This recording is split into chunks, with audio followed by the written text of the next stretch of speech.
Allahu Akbar, Allahu Akbar, Alhamdulillah. Allahu Akbar, Allahu Akbar, Alhamdulillah.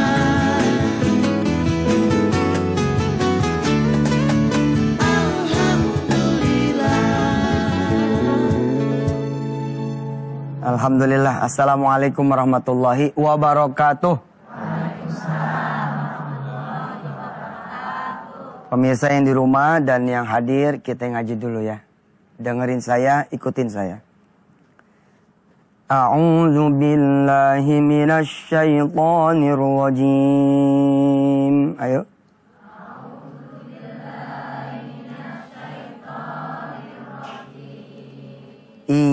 Yansurkumullahu fala ghaliba lakum wa in yakhzulkum faman dzalladzi yansurukum min ba'dihi wa 'alallahi falyatawakkalul mu'minun. Itu adanya di surah Ali Imran ayat 160. Kalau Allah sudah mau menolong kita, maka nggak ada yang bisa ngalahin. Ya, kalau Allah udah mau nolongin dagangan kita, pekerjaan kita, usaha kita, insya Allah dah maju pasti. Tapi kalau sebaliknya, wa iyakhdzulkum, kalau Allah udah mau bikin bangkrut, udah mau bikin habis, udah mau bikin udahan, udah mau bikin rugi, nggak ada lagi yang juga yang bisa nolongin. Ditutup oleh Allah ayat ini dengan, dan kepada Allah lah hendaknya orang-orang yang beriman itu bertawakal. Subhanallah. Akhirnya kita ngaji lagi ya. Alhamdulillah. Subhanallah. Dan mana Denny? Assalamualaikum. Waalaikumsalam warahmatullahi wabarakatuh. Ini mau minal aidin lagi, mau minal aidin udah lamaan ya? Iya. Tapi emang baru ketemu kan? Baru ketemu, iya. maaf lahir batin. Sama-sama. Pemirsa juga nih ya? Iya benar. Nah, ente ucapin dulu tuh. Nah, kami keluarga besar chatting dengan YM, karena kita sekarang baru ketemu lagi di episode terbaru, kita mengucapkan minal aidin wal faidin, mohon maaf lahir dan batin. Ketupatnya masih ada? Ketupat ada, Tat. Di mana? Ada, tinggal yang itu bungkus-bungkusnya doang, Tat. Kan ketupatnya kemarin udah kita habisin di sini, Tat. Tinggal daunnya. Ibu sehat semuanya, Bu ya? Amin. Saya tadi habis nonton ini, Tat, Power Ranger. Ya? Iya. Udah gede Power Ranger. Karena mereka kan sendiri-sendiri, Tat. Ada Ranger merah, Ranger hitam, Ranger biru. Nah, mereka sendiri-sendiri. Pas mereka bergabung, mereka berubah. Nah, di saat mereka berubah, itu mereka jadi lebih kuat, Tat. Subhanallah. Nah, pas sama tema kita sekarang, Tat. Ya, apa tema kita? Berubah ya? Change. Iya. Perubahan besar dalam hidup. Betul. Subhanallah. Berarti kita belajar dari Power Ranger, Tat, sama Satria Baja Hitam. Iya ya. Tapi anak saya pengen tuh. Anak saya cita-citanya jadi Ultraman. Wah. Bener, Ultraman penghafal Quran. Wah, alhamdulillah. Ultraman tapi menghafal Quran coba. Bener. Iya sih Bu ya, siapa sih nggak mau berubah ya? Kita kan emang apa ya? Pengennya selalu berubah. Dari jalan kaki pengennya naik motor. Udah dapat motor pengennya mobil. Udah punya mobil pengen bus. Iya. Pokoknya pengennya perubahan aja. Dan kita tuh pengennya perubahan kan yang lebih baik ya. Bahkan orang-orang yang berbuat jahat aja, orang-orang yang selalu hidupnya di dunia maksiat, itu nggak kepengen loh anaknya juga ngikutin jejak dia. Pengennya anaknya berbeda. Banyak beberapa santri saya itu ada yang terang-terangan bapaknya bilang kalau saya ini jago judi. Bapaknya bilang? Iya. Dan saya jaga diskotik, dia bilang gitu. Jadi rezeki saya dari situ. Tapi kalau urusan anak, dia bilang, saya tetap rezeki saya halal. Bingung juga saya. Maksudnya gimana tuh cara misalnya ini gimana? Iya, enggak, gimana dia bilang. gitu? Pokoknya dia bilang kalau buat makan anak, tetap saya nyari yang halal. Dan dia tahu kalau duit yang dia bawa itu akan ngerusak anak, subhanallah. Tapi ya itulah, artinya bahkan seorang yang bermaksiat pun nggak pengen anaknya itu juga ikut bermaksiat, pengen ada perubahan. Iya. Nah sekarang gimana kita bicara malam hari ini perubahan yang sifatnya kuantum. Bukan cuma soal penghasilan. Yang tadinya misalkan penghasilannya berapa? 1 digit. Ya. Ya jadi 2 digit. Yang tadinya pala 1 jadi pala 2. Ya, misalkan 1 koma jadi 2 koma. 2 koma malah jadi 2 digit, 20, 30 gitu. Wah, subhanallah. Bisa Bisa Pak banget. Ustadz ya? Nah, bintang tamu kita juga, Tat. Sekarang ini dia pernah mengalami roller coaster. Apa itu yang main-main gitu-gituan tuh? Ular tangga. Ular tangga, Pak Ustadz. Ular tangga gini-gini. Roller coaster. Nah, itu nggak tahu dia pernah main itu, apa kehidupannya seperti roller coaster sehingga perubahan besar terjadi dalam hidupnya. Masya Allah. Siapa itu? Oke, ada ntar. Oh, Abis udah ini di depan? Udah ada, udah Oh, siap. udah siap. Udah di tangga. Subhanallah, siap. Jangan kemana-mana, tetap di chatting dengan YM.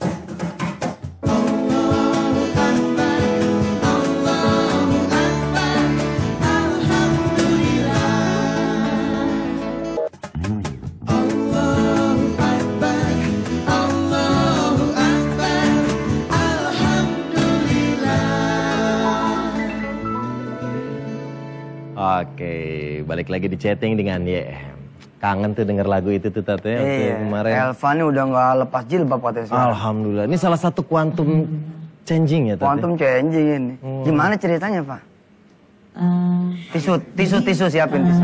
Malamnya itu aku habis belanja untuk rencananya memang untuk persiapan Lebaran Mas Denny. Nggak tahu tapi tiba-tiba besok paginya memang ada acara mau keluar, terus bangun tidur, sholat zuhur.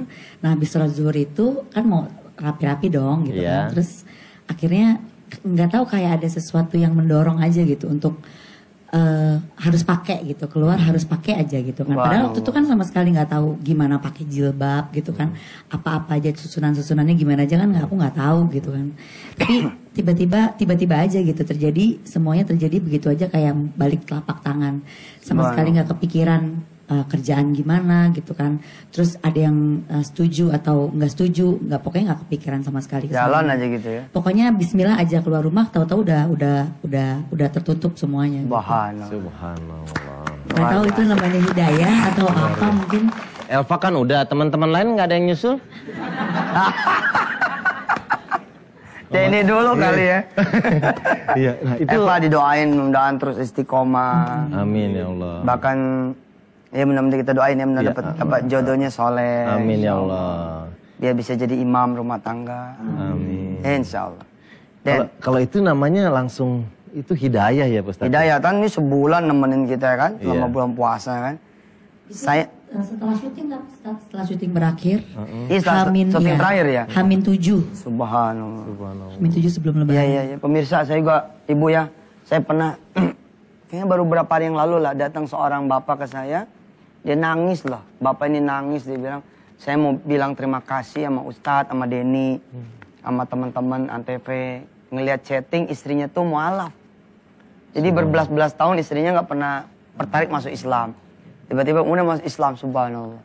Terus episode apa yang bisa bikin ibu, istri bapak kok bisa masuk Islam? Itu loh episode yang pakai kursi roda itu. Jadi episode si Isa sama Hasan. Isa sama Hasan yang dia dalam keadaan lumpuh terus ngapal Quran. Subhanallah lah. Ya mudah-mudahan nih acara chatting YM terus jalan dan manfaat ya. Amin ya Allah. Dan tamunya tamunya kita undang sekarang. Undang sana. Nah, ini dia tamunya berhubungan sama roller coaster. Kita lihat bagaimana pengalaman dia.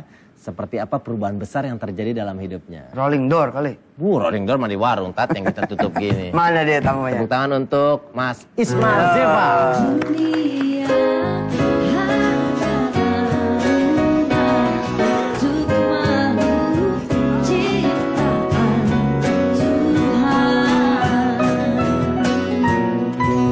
Silakan. Iya, terima kasih. Masih muda. Masih muda. Sukses. Keluarga bahagia. Amin. Anak 7. Anak berapa ya? 2 menuju 3. 2 menuju 3. Coba. Kekayaan apa ya kan? Kekayaan apa ya? Masih banyakan Pak Ustadz 5. Iya. Nyusul. Ya, sehat ya? Alhamdulillah. Mas Edi. pengen tahu nih, pemirsa di rumah pengen tahu roller coaster itu apaan sih? Jadi gini, dulu saya sering anggap hidup saya tuh kayak roller coaster gitu. Roller coaster. Maksudnya gini, Zat. Jadi Hidup gitu. iya hidup, naik turun lagi, gitu. naik turun lagi. Ya dari turun ke naik itu juga cepet gitu. Dan dari naik ke turun juga cepet gitu. Itu kenapa harus roller coaster? Kan bisa aja ayunan, naik turun naik. Rosotan. Sedikit keren. Oh sedikit keren. Dan alurnya juga naik turun sebenarnya gitu. Contoh waktu, ya alhamdulillah waktu itu saya sangat pede orangnya. Pede maksudnya pede dengan kekuatan pikiran maksudnya. Baca-bacaannya kan seperti itu. Jadi kalau berpikir bisa pasti bisa. Kan gitu ajaran-ajaran di buku-buku kan gitu. Ya waktu kuliah, ya alhamdulillah prestasi-prestasi. Ya alhamdulillah waktu itu mulai berbisnis sejak masih kuliah. Waktu belum lulus udah alhamdulillah udah bisa punya mobil sendiri. Kemudian, tapi anjloknya juga cepat habis itu. Terus percaya lagi kan kekuatan pikiran, pasti bisa bangkit lagi. Bangun bisnis. Dan bener bangkit lagi. Bangkit lagi. Tapi habis itu pernah waktu itu mencapai ya alhamdulillah sukses luar biasa. Tapi dalam 3 bulan juga ambruk lagi. Bahkan karyawan waktu itu terpaksa harus ya Pencapaian tertinggi kalau boleh tahu, pencapaian tertinggi ya dalam hidup seorang anak muda kayak Ismail gitu ya. Itu berapa duit sebulan? Kalau ukuran penghasilan ya. Iya. range-nya ya saya kira-kira ya. Waktu pas itu pernah dari puluhan di atas alhamdulillah 100 juga pernah. Oh, semua. Tapi ya habis itu anjlok lagi. Anjlok lagi. Gitu. Tapi ya naik turunnya luar biasa gitu. Nah, terus perubahan besar apa yang terjadi dalam hidup Mas Ismail? Oke. Waktu itu 2007 saya mulai dengar ceramah dari Ustadz gitu. Jadi dan dengar dari adik saya waktu itu, dengar CD dan sebagainya. Kemudian cuman terus terang waktu itu karena mindsetnya kekuatan pikiran nih. Sementara Ustadz bicara tentang tauhid dan sebagainya masih agak beda aliran nih. Waktu itu bahkan saya berpikir nggak masuk akal. Tapi ketika kondisi drop banget waktu itu 2008 bulan Maret saya masih ingat persis. Saya sampai datang lihat ya mungkin Allah nunjukin lihat koran ada iklan konseling hajat, wisata hati. Ya udah saya datang waktu itu kebetulan ke Ustadz Jamil. Saya satu punya pondok pesantren. Ustadz cerita banyak, Ustadz Jamil cerita, bahkan beliau bilang nggak perlu bisnis untuk mencapai itu pun. Gitu. Untuk mencapai apa yang Anda inginkan nggak perlu bisnis pun bisa. Ya. Ustadz Jamil bilang ya semua masuk akal ketika Allah mengizinkan. Benar. Ya memang benar. Jadi waktu dulu yang saya bilang nggak masuk akal sebenarnya bukan nggak masuk akal, tapi akal saya yang belum masuk ternyata. Subhanallah. Iya. Ya udah Den, ada yang mau lewat dulu kan. Oke, berarti semuanya intinya kekuatan pikiran dan keyakinan kita ya. Siap. Oh, Betul. Oke, kita masih akan ngobrol-ngobrol lagi. Iya, Jangan terus kemana-mana, dengan- tetap di chatting dengan YF. Allahu Akbar, Allahu Akbar, Alhamdulillah. Allahu Akbar, Allahu Akbar, Alhamdulillah. Balik lagi di chatting dengan YM bareng sama Mas Iqmal. Tadi Global udah cerita tuh tentang perubahan dalam hidupnya. Kita pengen tahu yang persis terjadi waktu itu seperti apa.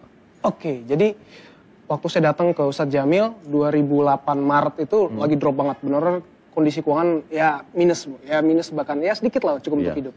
Sementara waktu itu target saya karena saya menjalankan satu bisnis distribusi waktu itu, ada sistem bonus. Bonusnya waktu itu sebuah mobil mewah, harga 600 juta waktu itu. Sementara kondisi syarat dan tinggal 3 bulan itu sangat tidak masuk akal, nggak masuk di akal untuk bisa. Ada target. Ada target. Tapi saya ingat kata-kata Ustadz Jamil waktu itu, ya nggak ada yang tidak mungkin kalau Allah mengizinkan. Karena ini bukan bicara ikhtiar, tapi bicara Allah. Ini sudah bukan bicara pekerjaan fisik, tapi sudah bicara Allah nih. Ya alhamdulillah 3 bulan itu kerjanya sih biasa-biasa saja. Ya maksudnya ikhtiar biasa, tapi benar ketika diumumkan berhasil mendapatkan mobil. Jadi saya pikir benar. Kondisi yang tidak mungkin menurut akal saya, lagi-lagi bukan akal. Di yang 3 bermain. bulan terakhir itu apa yang dilakukan emang? Lakukan itu, ya sholat tepat waktu, sholat duha, tahajud. Itu yang tidak ada sedekah. waktu dulu. Itu yang nggak ada waktu dulu. Kepikiran pun tidak.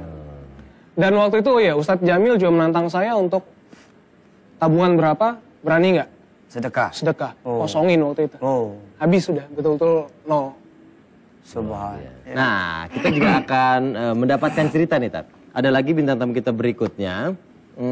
Pengalamannya juga hebat. Kita lihat, ini dia videonya. Nama saya Hotman Zainal Arifin. Saya lahir di kota Kediri tanggal 27 Juli 1950, Jawa Timur. Pekerjaan saya sekarang mengajar baik di perusahaan swasta nasional, lembaga pemerintah, termasuk perguruan tinggi. Di samping itu, sekarang sudah mulai asik membuat buku. Kegiatan lain menjadi pengurus di berbagai instansi atau lembaga sosial, yayasan. Pekerjaan saya awal dari segala karir berada di satu lembaga keuangan yang bernama First National Citibank, yang sekarang tinggal hanya Citibank. Saya berkarir di sana sejak dari non-clerical atau bahasa televisi office boy dan keluar sebagai vice president. Saya masuk tanggal 5 Desember 1968 dan saya keluar pada bulan November 1987. Nah, langsung kita undang sekarang. Siap. Kita undang, ini dia, kita minta tepuk tangan untuk Bapak Hotman Zainal Arifin.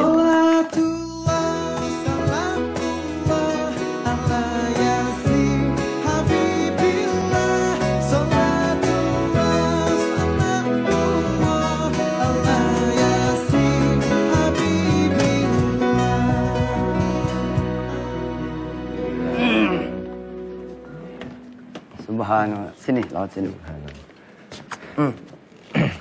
Beliau ini udah saya anggap juga sebagai orang tua. Karena beliau ini yang melahirkan inspirasi banyak rumah-rumah zakat ya. Lembaga-lembaga ambil zakat. Beliau salah satu yang foundernya Dompet Duafa. Oh, iya. Senang bisa ketemu sama... Alhamdulillah. Dan cara beliau sedekah nggak kelawan sama saya. Aduh. Nggak kelawan dah. Denny tanya-tanya aja beliau. Pak Ustadz aja udah gak kelawan, ini lebih gak kelawan lagi. Bukan, iya maksudnya ini luar biasa. Iya benar. Ada Saking puluhan. susahnya nggak bisa jawab lagi.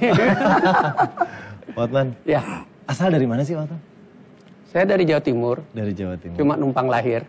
8 saya jadi warga Tanah Abang di Kampung Bali. Kampung Bali. Ya, dari tahun 51 sampai tahun 74. 51 Den. 51. Udah ada belum ente? Belum. Direncanain juga belum? Belum. Beliau udah on ya? Udah on. Subhanallah.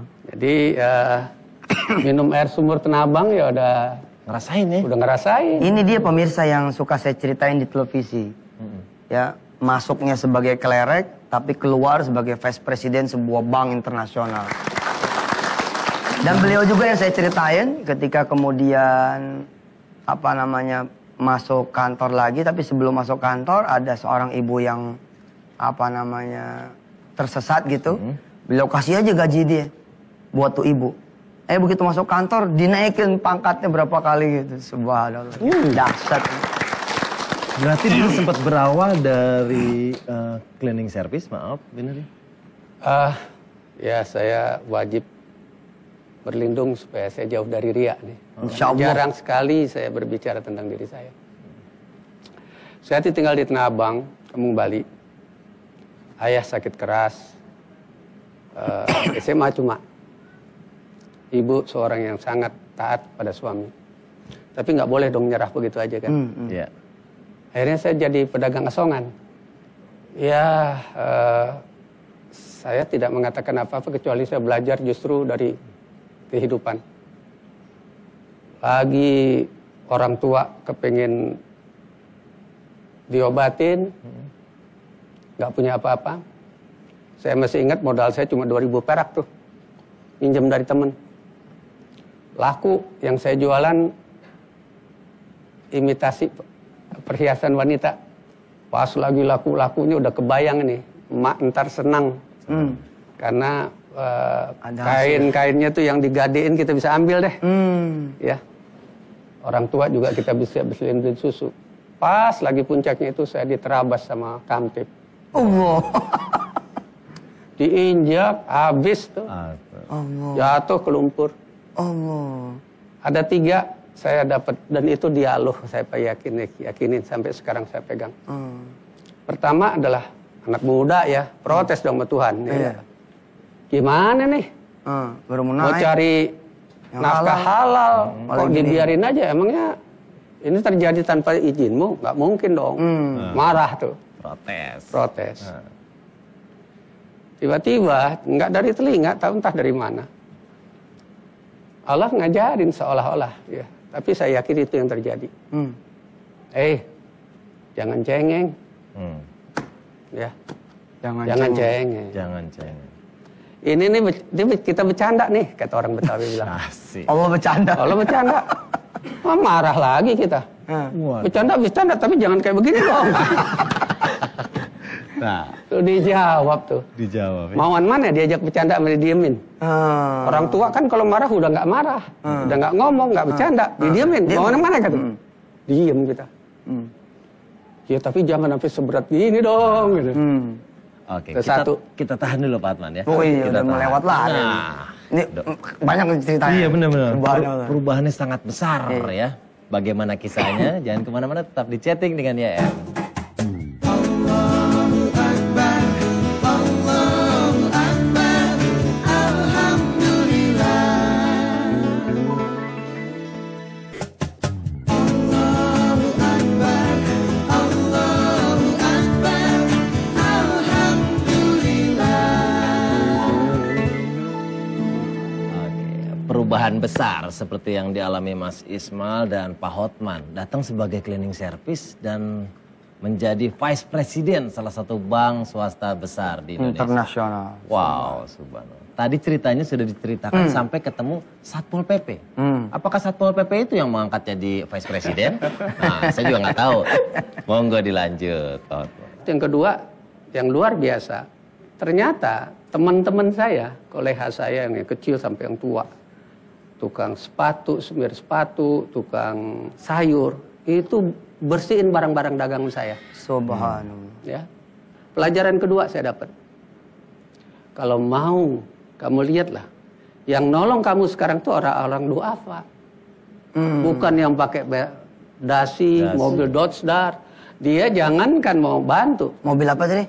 Dodge Dart satu yang paling mahal zaman dulu. Oh, jam mantesan gua nggak tahu. Nggak tahu. Zaman dulu. Aku buktiin bahwa dia nih, saya lebih tua gitu aja. Kalau mobil mahal zaman sekarang tahu semua. Udah make lagi. Asik. Alhamdulillah. Amin. Jadi saya ngeliat kok yang ngebantuin orang Kecil. Kecil. Ya. Jadi nggak ada yang bicarain. Kalau mau nanti jadi seseorang sesuatu, dekatlah sama orang kecil. Ya, itu nggak ada yang ceritain tuh. Ya Ustadz juga kagak ada. Nggak waktu ada itu. ya, benar. Dan yang ketiga, Saat mana lagi tuh tadi? yang ketiga, Kena ketiga lagi. ya, bayangan tuh sepatu. Jadi teringatlah nanti kalau udah gede, ingat kita gampang sekali nginjak orang. Ada rangsangan, kenikmatan jadi orang besar itu adalah melecehkan orang kecil. Hati-hati loh, gitulah gitu. Cuman ngomong lagi bilang, kapan gedenya? Ntar sore aja belum tentu makan. Modal udah habis. Nah, setelah itu saya istirahat, diam di rumah. Kejadian ada orang lewat. Dibilang gila, matanya nggak kayak orang gila. Tapi hampir nggak pakai baju. Hampir nggak Hampir nggak baju. Saya punya baju cuma 3 pasang, 3 celana, 3 baju. Melihat gitu, tiba-tiba saya ambil sepasang, saya kasih dia, kasih sabun, kasih Pakai. sisir. Oh, Dan sisir. sisir. Ingat saya, dia 2 kali ngelewat rumah saya, nggak ada ekspresi. Hari ketiganya saya dapat surat, saya diterima jadi non-clerical atau bahasa televisi itu tadi sekarang office boy. office boy. Office boy. Itulah saya jadi office boy. Wah, senangnya bukan main.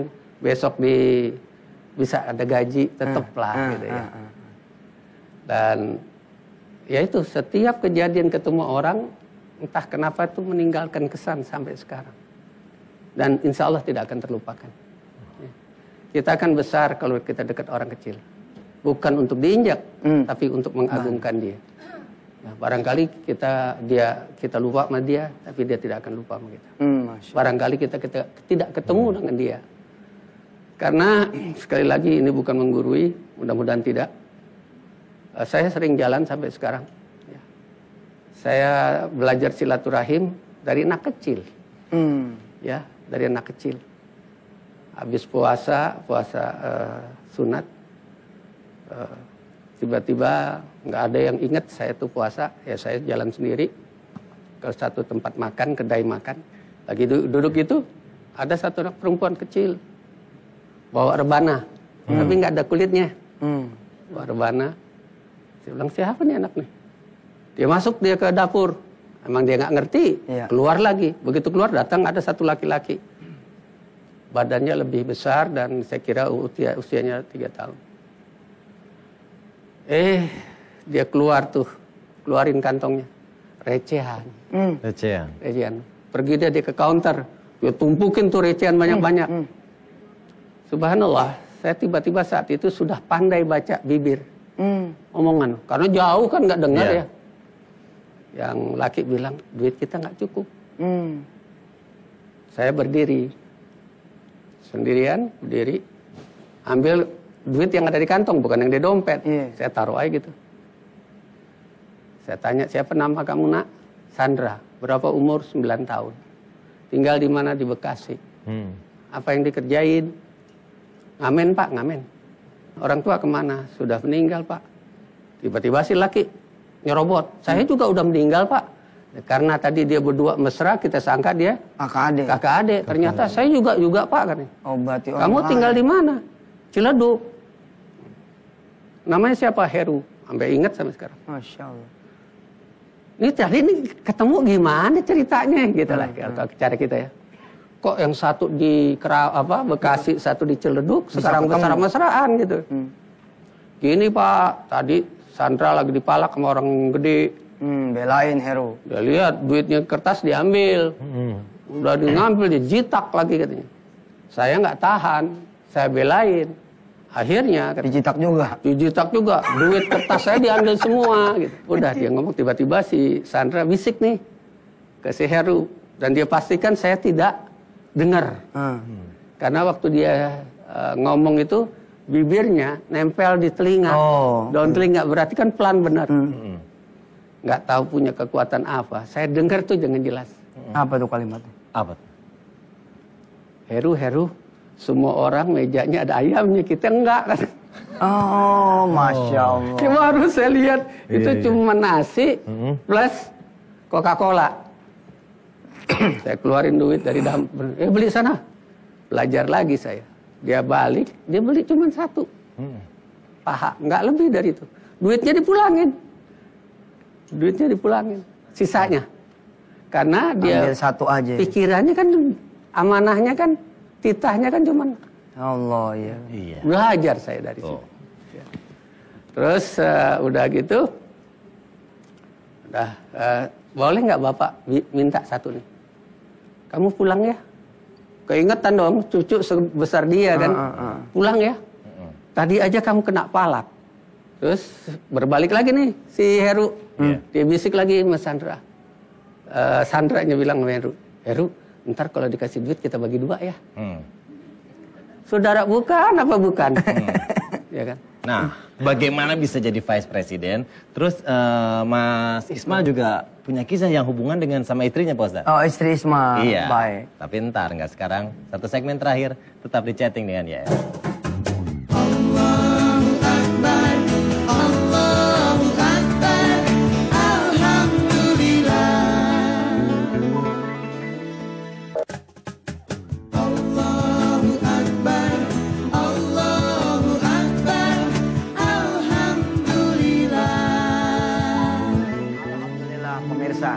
Kita seperti ngomong benar-benar depan kakek kita ya, depan orang tua kita, depan ayah kita.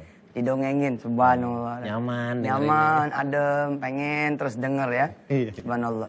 Tambahin dikit lagi dong sebelum nanti Ismail ngomong. Saya tidak tahu teori. Saya tidak orang akademis. 1 menit pun nggak pernah jadi mahasiswa.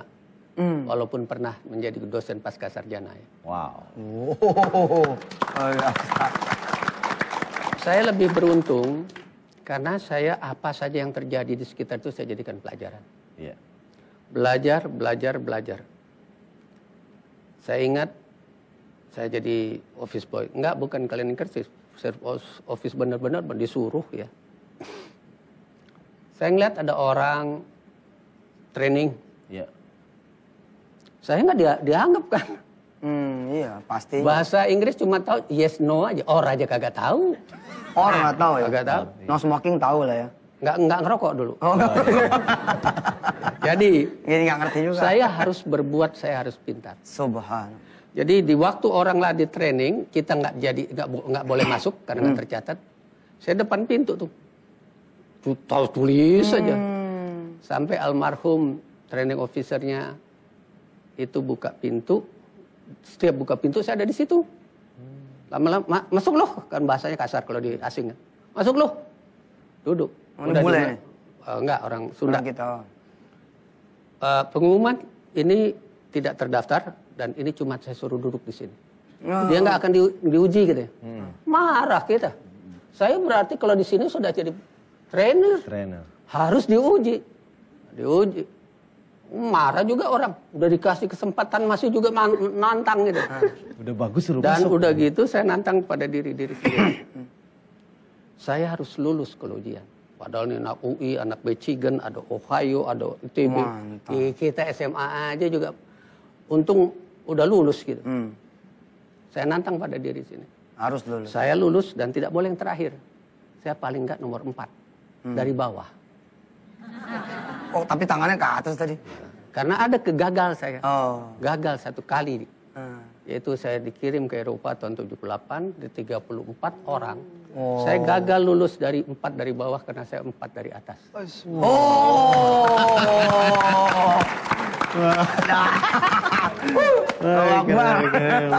Belajarlah.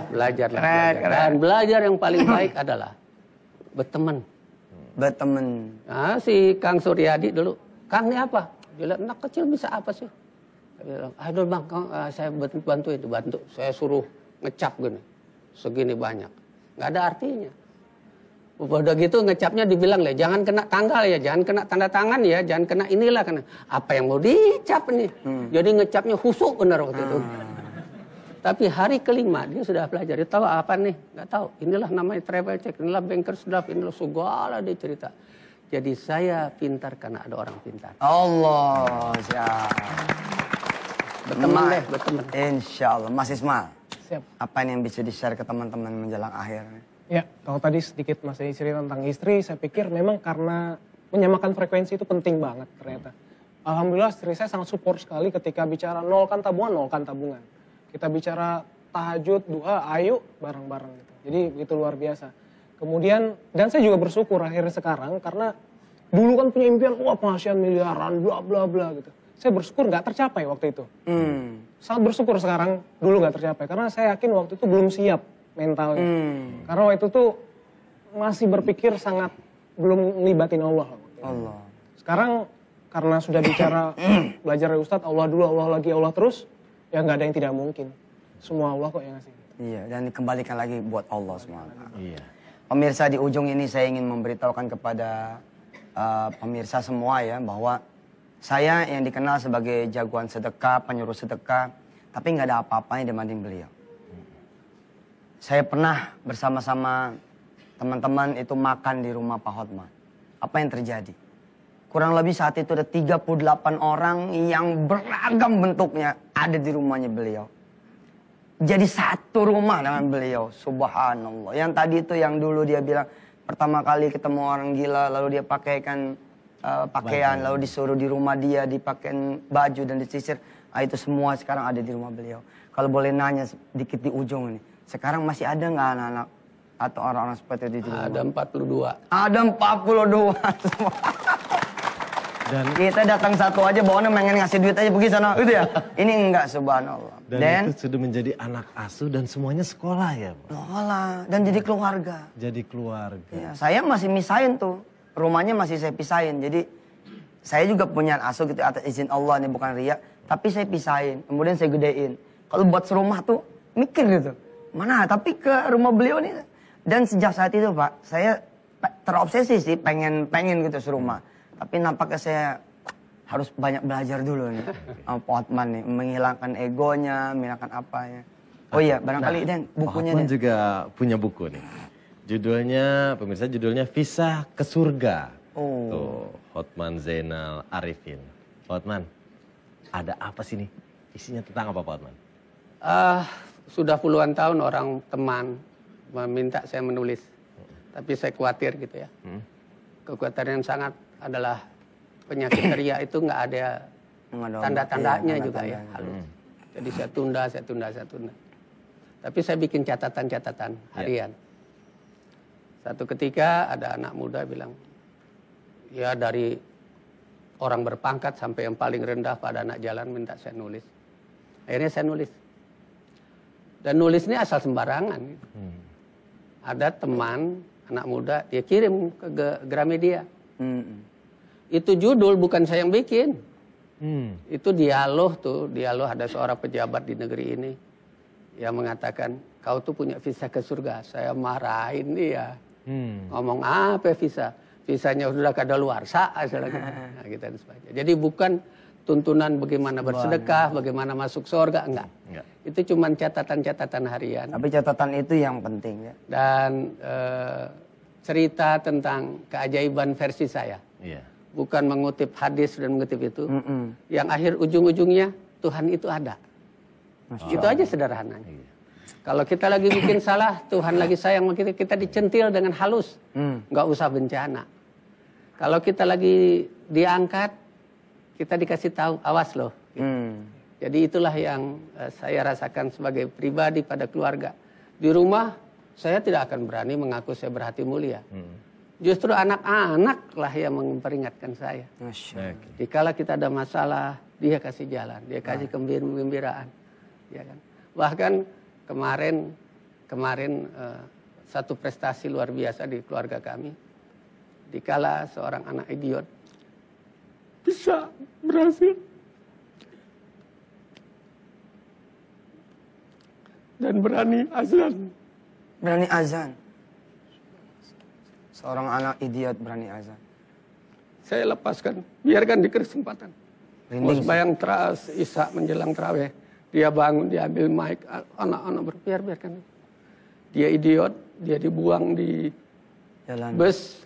Allah. Ya, dibuang di bus. Dan orang bus taruh ke rumah. Saya lapor ke polisi, saya lapor ke radio, semua nggak ada yang datang. Dan tidak bisa bicara. Kemarin dia azan. Pemirsa, satun soruna wasatur zakuna bidu'afaikum. Bersabda Rasulullah, kalian bakal ditolong dan kalian bakal diberi rizki justru dengan kalian itu menolong mereka-mereka yang lemah di antara kalian. Saya Yusuf Mansur, Saya Denny Cagur. Ismail dan Pak Hotman banyak-banyak mengucapkan terima kasih buat pemirsa semua. Sampai ketemu lagi. Wassalamualaikum warahmatullahi wabarakatuh. bersujud